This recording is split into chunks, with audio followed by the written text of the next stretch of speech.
Comedian Kunal Kamra के महाराष्ट्र की राजनीति पर जोक ने भूचाल ला दिया है। उन्होंने क्या कुछ कहा और इसके बाद क्यों उनकी आलोचना हो रही है, इस बात से तो आप वाकिफ ही होंगे। लेकिन आज हम आपको हमारे देश के उन मशहूर कॉमेडियंस के बारे में बताएंगे जो कभी ना कभी अपनी बातों और पोस्ट को लेकर विवादों में रहे हैं। नमस्कार, आप देखना शुरू कर चुके हैं प्रभात खबर और मैं हूं प्रदीप। आज की इस वीडियो में हम आपको बताएंगे कि कैसे कपिल शर्मा से लेकर रणबीर इलाहाबादिया, समय रैना, वीरदास और अब कुणाल कामरा जैसे मशहूर कॉमेडियंस इस जद में आ चुके हैं। शुरुआत करते हैं stand up comedian Kunal Kamra से, जिन पर महाराष्ट्र के डिप्टी सीएम एकनाथ शिंदे पर आपत्तिजनक कमेंट करने के बाद एफआईआर हो गई। इसके अलावा भी वो कई विवादों में शामिल रहे हैं। इसके बाद नंबर आता है वीरदास का, जिनकी दो भारत कविता पर विवाद हुआ था, जिसमें उन्होंने भारत की दोहरी सच्चाई को दिखाया था।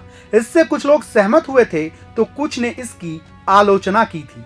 फिर आता है नाम मुनव्वर फारूकी का, जिन्होंने एक शो के दौरान हिंदू देवी देवताओं के बारे में कथित रूप से आपत्तिजनक चुटकुले बनाए थे। ऐसे में उनकी खूब आलोचना हुई और उन्हें गिरफ्तार भी कर लिया गया था। इस लिस्ट में अगला नाम आता है पॉपुलर कॉमेडियन कपिल शर्मा का।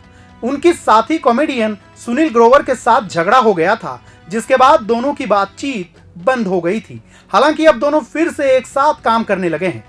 फिर आती है बारी तन्मय भट्ट की, जो एआईबी के को फाउंडर थे। उन्होंने एक वीडियो में कई भारतीय दिग्गजों की नकल की थी, जिसे कई लोगों ने अपमानजनक पाया। ऐसे में उन्हें उनके पॉलिटिकल ह्यूमर के लिए भी आलोचना का सामना करना पड़ा था। इधर हाल ही में इंडियाज गॉट टैलेंट पर यूट्यूबर रणबीर इलाहाबादिया के कमेंट के बाद खूब बवाल हुआ था। इसके बाद उनके खिलाफ एफआईआर तक हो गई थी। तो वहीं अभिष मैथ्यू एआईबी रोस्ट का हिस्सा थे। उस समय उन्होंने ईसाई समुदाय के बारे में आपत्तिजनक कमेंट किए थे। इसकी वजह से उन्हें कड़ी आलोचना का सामना करना पड़ा था।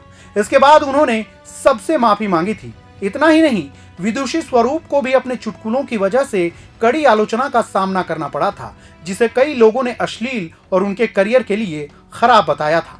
इसी कड़ी में अगला नाम है समय रैना का, जो अपनी कॉमेडी के लिए जाने जाते हैं। हालांकि अपने शो इंडियाज गॉट टैलेंट के दौरान हुए अनुचित कमेंट की वजह से उन्हें जमकर ट्रोलर्स का सामना करना पड़ा। इसके बाद उन्होंने अपने शो की सारे वीडियो डिलीट कर दिए थे। हमारा इस वीडियो का मकसद किसी भी कॉमेडियंस को नीचे दिखाना नहीं है, लेकिन इस वीडियो के जरिए हम उन कॉमेडियंस से भी एक सवाल पूछना चाहते हैं। क्या कॉमेडी के नाम पर आप किसी पर भी किसी तरह का सवाल उठाएंगे? ये कहीं से भी उचित नहीं होगा। क्या लोगों को हंसाने के लिए इस तरह की बातें करना जरूरी है? इसका जवाब आप ही दीजिए और आप हमें बताइए कि हमारी तरफ से बताए गए ये वीडियो आपको कैसा लगा। अगर हमारे वीडियोस आपको पसंद आ रहे हैं तो आप इसे लाइक, शेयर और कमेंट करना बिल्कुल ना भूलें। और देश दुनिया की तमाम खबरों के लिए आप प्रभात खबर डिजिटल के साथ बने रहें। नमस्कार, जोहार। प्रभातखबर.com, विश्वास वही, रफ्तार नहीं।